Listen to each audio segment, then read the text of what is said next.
Vous ne savez pas combien il vous faut pour être libre financièrement. Et ce n'est pas un hasard. Personne ne vous l'a jamais dit clairement.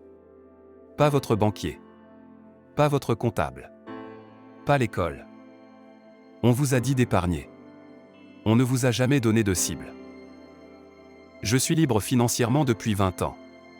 Mon rendement annuel moyen ces 13 dernières années, 10,99%, et c'est documenté. Si vous voulez connaître le chemin concret pour atteindre votre chiffre de liberté financière, le livre est gratuit en description. C'est la première étape.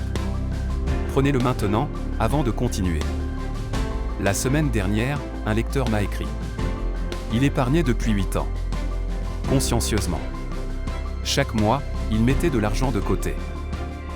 Mais il n'avait aucune idée s'il avançait vraiment. Pas de cible. Pas de chiffre. Juste une vague impression de faire quelque chose d'utile. Il me demandait, est-ce que je suis sur la bonne voie? Je ne pouvais pas lui répondre. Parce que sans destination, il n'y a pas de bonne voie. Voici la règle des 300. C'est le calcul le plus simple de votre vie financière. Prenez vos dépenses mensuelles actuelles. Toutes vos dépenses. Loyer ou remboursement de prêts, alimentation, voiture, abonnement, sorties, vacances. Additionnez tout. Multipliez par 300. Le résultat, c'est le capital dont vous avez besoin pour ne plus jamais travailler par obligation. Un exemple concret. Vous dépensez 3 000 € par mois. 3 000 multiplié par 300 égale 900 000 €. C'est votre chiffre. Votre point d'arrivée. Votre cible de liberté financière. Pourquoi 300? Ce n'est pas un chiffre inventé. Il repose sur un concept documenté depuis des décennies, le taux de retrait sécurisé de 4% par an. Si vous avez 900 000 € investis et que vous prélevez 4% par an, vous tirez exactement 36 000 €, soit 3 000 € par mois. Et si votre portefeuille génère plus que ces 4%, votre capital reste intact ou continue de croître. Mon propre portefeuille affiche 10,99% de rendement annuel moyen sur 13 ans. Ce qui signifie que même après avoir prélevé mes dépenses, le capital continue d'augmenter chaque année.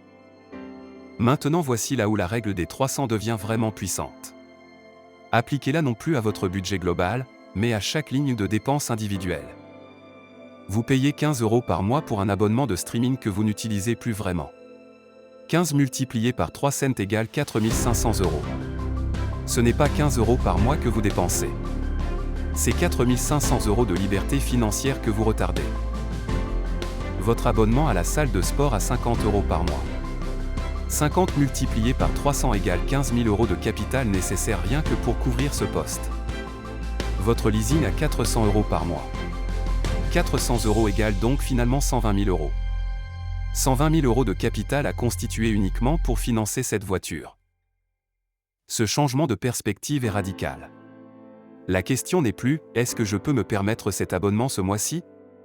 La question devient « Est-ce que cette dépense mérite 4 500 € de mon capital de liberté ?» Ce sont deux questions très différentes. Et elles mènent à des décisions très différentes. L'erreur que font 90% des gens, ils épargnent sans chiffre cible. Ils avancent à l'aveugle pendant des années. Ils font des efforts réels, ils se privent parfois, mais sans savoir si ces efforts les rapprochent de quelque chose de précis. La règle des 300 résout ce problème en 30 secondes. Elle vous donne votre destination. Maintenant vous savez où vous allez. Ce soir, sortez votre relevé de compte du mois dernier. Additionnez toutes vos dépenses réelles. Multipliez par 300. Vous avez votre chiffre. C'est votre point d'arrivée. La question suivante est, comment y arriver le plus méthodiquement possible? C'est exactement ce que j'explique dans le livre gratuit en description. La méthode que j'utilise depuis 20 ans de simple, documentée, éprouvée dans toutes les conditions de marché. Abonnez-vous pour ne pas manquer la prochaine leçon. Et prenez le livre, le lien est en description.